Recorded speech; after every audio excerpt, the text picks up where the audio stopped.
Good evening, everybody. Evening. Where am I? It's still afternoon, at least on the live. Who knows where it'll be or when it'll be on the replay, because that is always an option, is hashtag replay.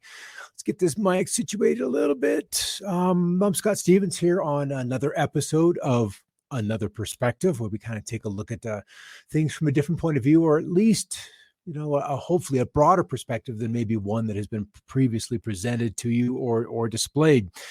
And kind of this day, I want to talk about accountability. Let's kind of evolve this from where we have been the last couple of weeks, which was desire and liberty and patriotism and nationalism. All of those things eventually will have some kind of root, some kind of base, and some results in accountability, as we are keenly aware of cause and effect. And so let's just kind of spin that up and get going on this. So we'll call it the many types of accountability. And ultimately, I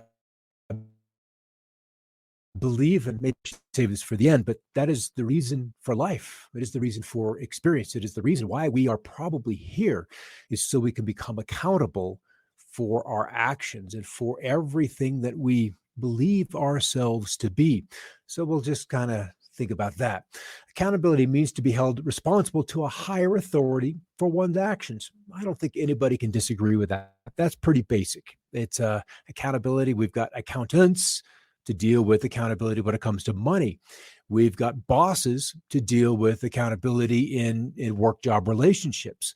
So this theme, this process is well known, and we all live inside of it. Heck, we have parents, and they did or did not keep us accountable for being good kids as we grew up. All right, let's come over here to comments. Yes, Robin, good afternoon. And Karen, good to see you over there. Let's see where we go today. All right, so this accountability at its very basic, at its root level, is simply cause and effect. We choose a cause, we make a decision, we evaluate the risks, the benefits, and so forth, and then put it into motion. That motion then brings an effect back to us or upon others. And that is where our discernment begins to come into play, is the back and forth between that cause and effect. So there are things that we are accountable for: our thoughts, our feelings, and eventually our actions. And if you kind of think about this, you might get a feeling that it's true, but then does it determine our actions? So our thoughts come from where? They come from, our mental capacity, and our feelings are from, well, that feeling part of us. And then actions, of course, are certainly back down here, out of the physical realm. So we are ultimately accountable for our thoughts, feelings, and actions. I'm going to rewind a little bit. I was probably early teens and in church. And I remember one of the speakers that Saturday or that Sunday afternoon talking about that, yeah, we're held accountable for even our thoughts. And I recoiled at the concept. I truly did. I didn't believe it was that let's just say we should have free reign within our thoughts, that there would be no accountability within our thoughts. And so that was something that struck me, that struck a chord inside of me, that even as a young teenager, that we were accountable for our thoughts. And I did not accept that. I thought, well, how can I, how can I make a decision about what to do if I don't first think about it and then go through that process of discerning whether it should be something I follow through on or not? And so it took me a little while to come to terms with that. All right, so I can't always control my thoughts, but I can choose how I respond to them. And that throws another layer on to accountability. So we're always thinking, this brain never stops. As Vicky was talking about earlier today, happiness. Where is happiness? And we can choose and bring in happy thoughts to our process, into our beingness. But are we able to control them and stay there? Or somebody throws a jab at you, whether it's on social media or in passing at a grocery store, on the highway, something happens and we instantly create a thought. It comes into our mind. It's a reaction rather than an action, a first cause. It's a reaction. But that is truly where that accountability begins to show up, is in our response. So accountability has two fields of action. First is that of recognition, and then that of action. And these are our layers that we're always living and having our beingness within, was in these two fields of actions. First, recognizing that we have a situation ahead of us. How do we respond? How do we react? What tools do I have at my disposal or am I going to use in this encounter? And then once you've made that assessment, that of action. So the ladder of accountability, we could either make things happen or nothing changes. And there's kind of like this line with four experiences below it where we wait and hope that the experience goes away. I don't have to encounter this. We make excuses for not acting. We blame others for the actions that we have already committed, and denial or unaware. I judge, I don't recall. I plead the fifth. This, and we see that in our news. We see that in the public sphere all the time. We blame others or project upon others those things that we are guilty of.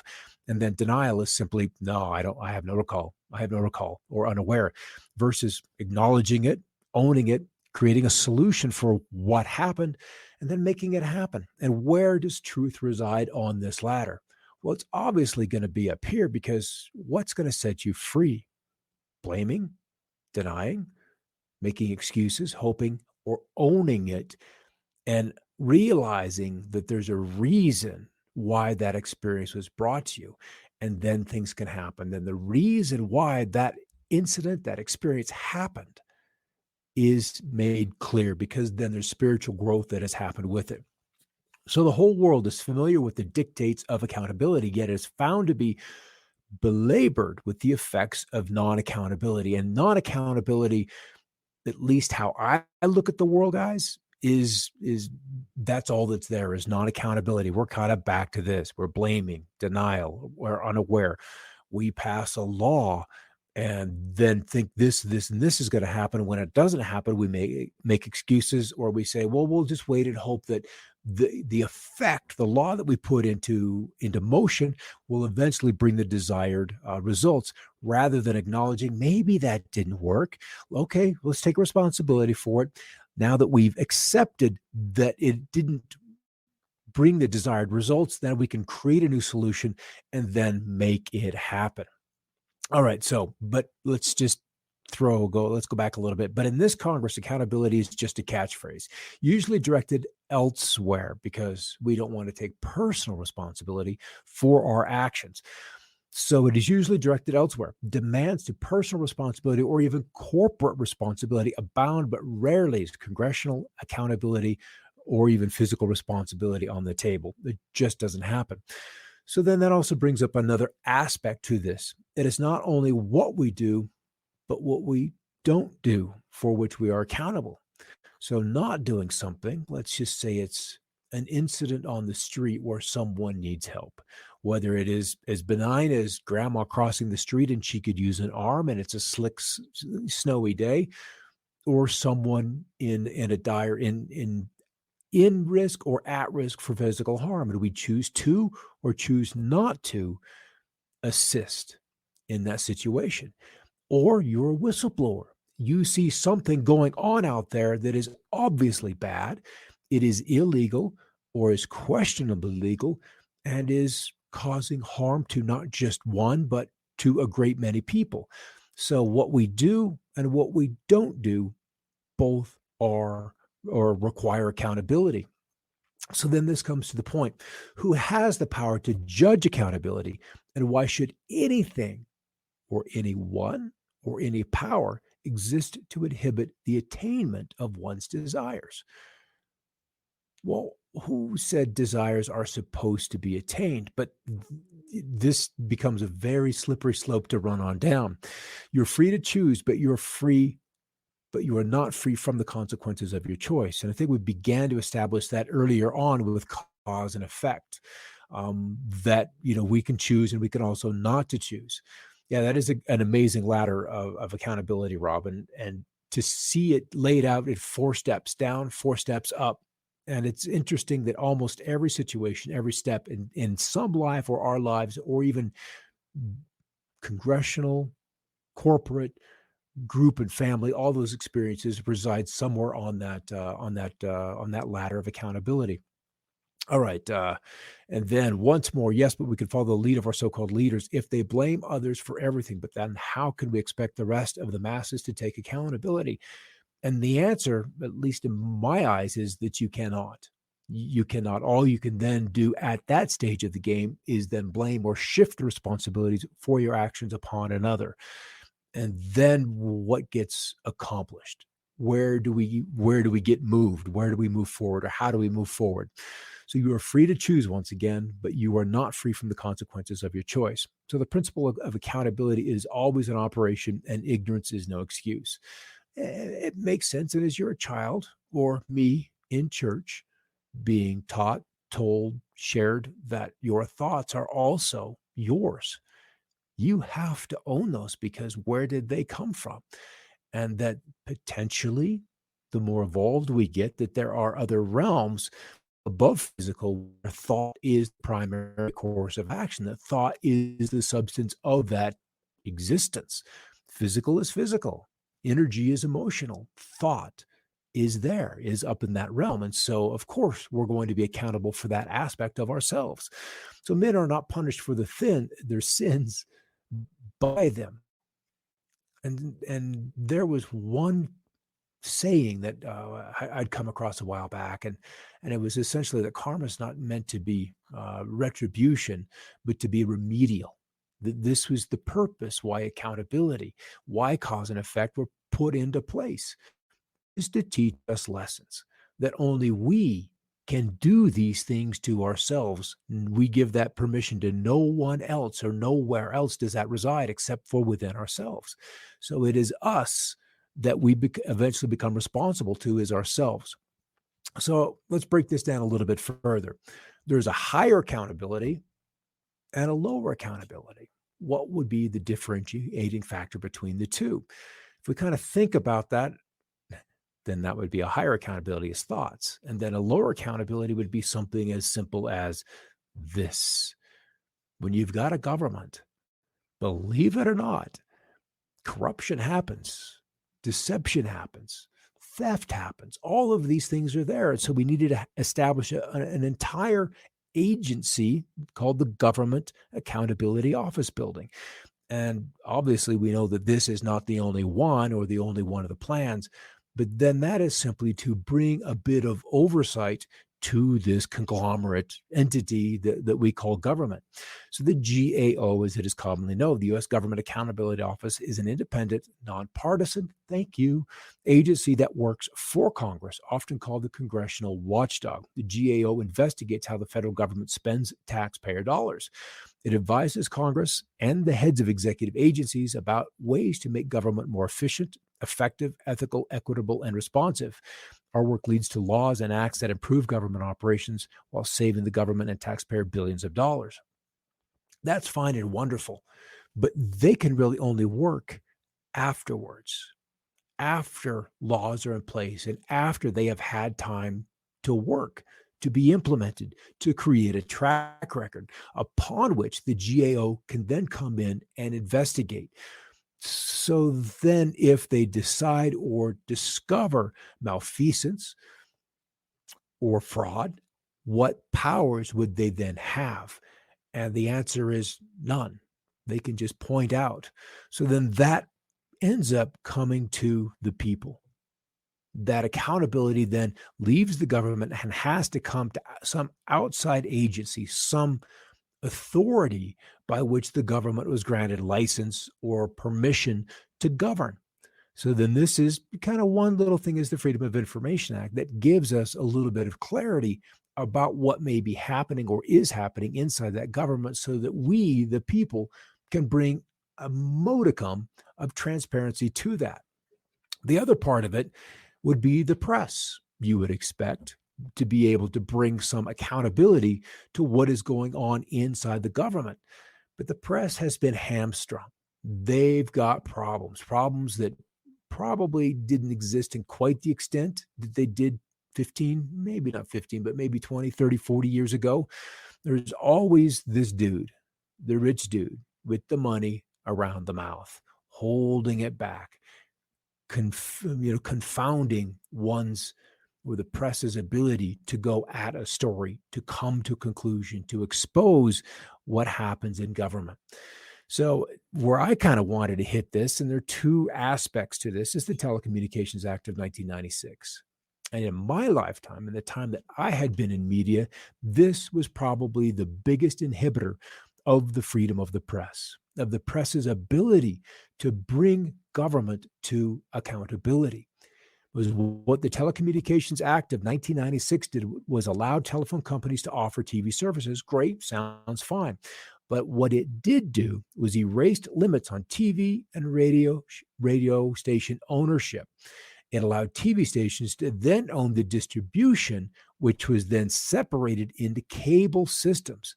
There was a time when I began my television career in the 80s where an owner could own what was called 6, 6, and 6 TV stations, 6 AM stations, and 6 FM stations. That was raised gently to 12, 12, and 12. And eventually, this act erased those limits. And now we are left eventual corporate owners of nearly 90+% of all media outlets in this country. So that's become a problem. All right, and within this Telecommunications Act, it is stated no state or local government or instrumentality thereof may regulate the placement, construction, and modification of personal wireless services or wireless service facilities on the basis of the environmental effects of radio frequency emissions to the extent that such facilities comply with the Commission's regulation concerning such emissions. This was buried into that act. So not only, maybe you can see where I'm going this, not only did it allow for a collection of very few entities to own all of the media outlets, but then also where these wireless services would be installed. And that begins to play into the 5G aspect where we have no say in this. So Vladimir Lenin, nearly a century ago, said all over the world, wherever there are capitalists, freedom of the press means freedom to buy up newspapers, to buy writers, to bribe, to buy and fake public opinion for the benefit of the bourgeoisie. So we have allowed, or has been allowed through Congress, the capitalists, the big money, these guys right here, to then use access to very cheap money printed by the Fed to borrow and then buy and collect and set up all of these agencies and letting this prophecy or just statement of truth to become true. Because through the 1880s, there was no mistaking that journalism had already been corrupted by the owners of the papers. Radio came along, television came along, but radio first and foremost because it was the cheapest to deploy, to set up an antenna, a broadcaster, transmitter, and reach millions of people very, very quickly. And then the Great Depression happened, much like what we are seeing now. We're seeing a depression, and every time when we have a contraction of the economy, the government collects more power. They did it with the FCC to rein in free radio stations, allowing freedom of expression, freedom of thought being able to be communicated out to the people. And we saw it with the Telecommunications Act. We also saw it with the FAA, the Federal Aviation Administration, also in the period of the 1930s to control the airspace. That was our previous freedom of movement. That was now, or did require, a license, and that is in place today. All right, accountability breeds responsibility. Stephen R. Covey. That only makes sense. Does it not? 3 words: accountability breeds responsibility. Not that it's not my fault. And why is it your fault? Because we're eventually pointing the story at others. And is this not where DC is right now? Boom. Yes, Kurt, you're right. Podcasting is the blogging, is the grill of journalism. And present day, because it is monetized differently, boy, just do not get deplatformed. There are things that we still shall not speak of that can take you off these platforms super fast. And crazy it is, as it is, that other part of the Telecommunications Act I talked about a moment ago, that installation of these antenna, That is one of those places, one of those subjects, depending on how it is approached, that can very, very quickly get you demonetized and censored out. So, what are we doing here? There may be one, there may be two, there may be all four of these guilty parties, but they're projecting. Psychological projection. And notice the news. Watch the news with this in front of you and with this awareness. The devil is the accuser. Psychological projection, also known as blame shifting, is a theory in psychology in which humans defend themselves against their own unpleasant impulses by denying their existence while attributing them to other. For example, a person who is rude may constantly accuse other people of being rude. Ask yourself, what is it someone is accusing others of, especially if the accusation is random and then has no apparent backing? That is usually what a person is guilty of themselves. They are literally telling you what they are guilty of through reverse psychology. That old saying, I think thou dost protest too much. The people who accuse us of being frauds are the frauds. The people who accuse us of being a scam are the scam, are the liars. And that's how it goes. Accountability is the reason for the experiences that we are given in life. Great responsibilities are given, then we are held accountable to a higher power for how we respond to those given tasks. Think about those who are wealthy. I mean, confoundingly wealthy. Then imagine the responsibility that that kind of money leaves with one. So that soul, that person with all of that money has a great responsibility that has been given them, a responsibility to do good, to assist other human beings, to affect change on the planet, which would then be smiled upon when that person passes away. So don't ever point at others and think of inequality, because those gifts that we have been given bear a responsibility, whether we acknowledge it or not. That responsibility still resides inside of those gifts that are given with us, because there is a great reason that they have landed on your shoulders, and then you have to bear them. Even chance meetings are the result of karma. Things in life are fated by our previous lives, that even in the smallest events, there is no such thing as a coincidence. And was like me in church with the realization, or simply being told, that thoughts are accountable. So when you look at the smallest things that happen in your life, that encounter on the beach, that meeting in a grocery store, if you look and understand and realize that there is that greater, higher power directing it all, then you have to look at these smallest events as no coincidence. And if you've been given that great responsibility of resources, of being able to speak, of being able to impact others' lives, then those smallest of events are given to you to assist them along their way.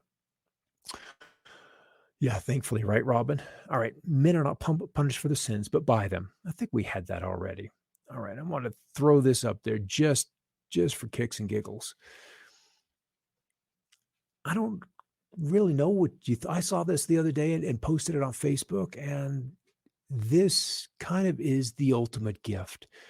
When the cat realizes, when you realize that there is enough to share, then greed can be let go of. Then those that would have previously been a meal, you can bring to the table and share the bounties of your life with. And that is a very, very different way of looking at life, to know that there is ultimately enough. All right, realize that none are foolish and none are wise. See only the operation of his divine will everywhere.